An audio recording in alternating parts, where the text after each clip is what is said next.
We welcome back Ralph Waite. You've seen him on television, of course, many, many times. With the Mississippi recently, but of course we have to go back with the charming role of Papa on the Waltons. Oh, that special series that catapulted you to the star that you are today. Right. Gave me all these things. In the Mississippi. Now, you know that the University of Nebraska Television, PBS, produced a series called Life on the Mississippi. Uh-huh. And I called Marshall Jamison, who was the executive producer, and said, did Ralph Waite, did he talk to you, or did you have any dealings with him about his Mississippi? And he said, yes. Ralph wanted to see our Life on the Mississippi. I did. Although it takes place back in earlier times, and this is a very contemporary show. It takes place today.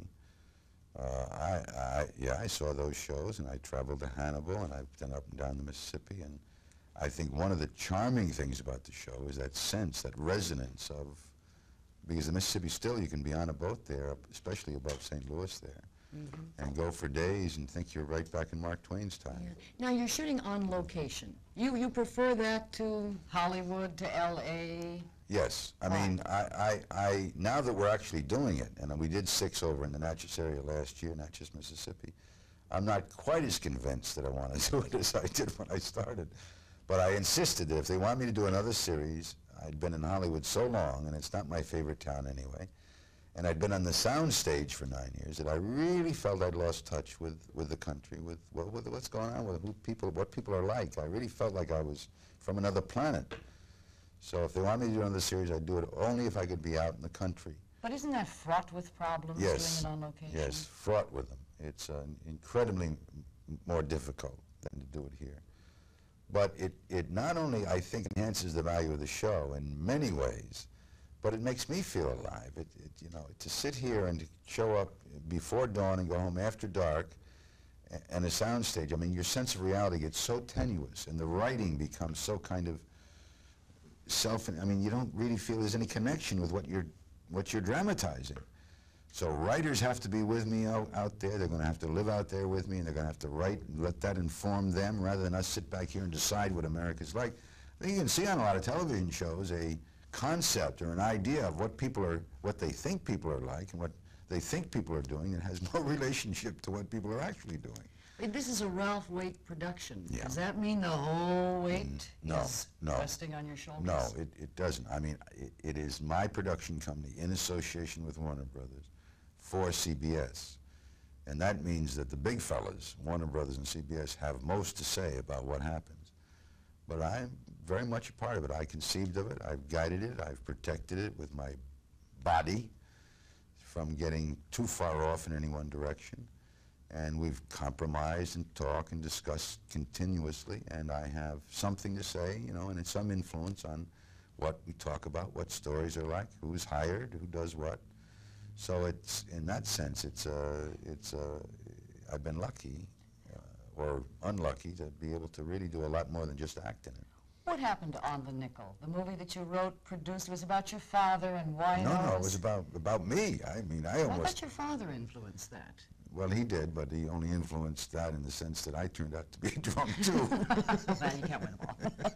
But no, I shouldn't say that. My father was a wonderful person. But the last time I spoke with you, it was just being finished and being released. We never saw it in Nebraska. Well, did it ever get here? Yeah, I don't know. It has been on cable. I finished it. Did wonder. I loved it until we got to after it was finished. Now what do you do with the film? How do you get it distributed? And that's the area I hadn't thought about. I had trained myself to do everything else. I used my own money. I knew how to direct. I trained myself on the Waltons. And I knew about acting, and I used all the people that I admired and crew, and I knew cinematographers, which one I wanted, and what actors I wanted. Now it's finished, and I say, now what do I do with it? So it was about a 2-year period, a very frustrating period, where I tried to get a distribution deal. And that's an area that we needn't go into, but it's a morass of confusion and complexities.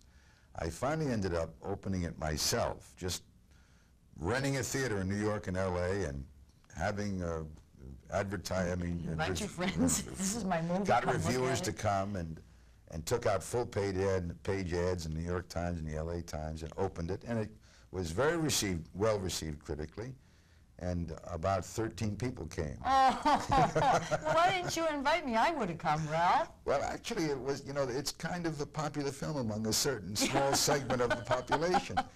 But it's quality. It's Quality, not well, it's a quantity. good, it's a first movie. It has its problems, but it's a good movie, and a strong movie, and the people who see it love it, and are moved by it, and affected by it. And I've just sold it to about a dozen cable stations, so it's turned up. It turns up in St. Louis. You may get it out there. I don't know if you have a cable station nearby. Oh, listen, we're big in cable. Well, then they might either be negotiating to buy it or actually have, you know, you may see it before long. Okay, we'll look for it. It's called On the Nickel.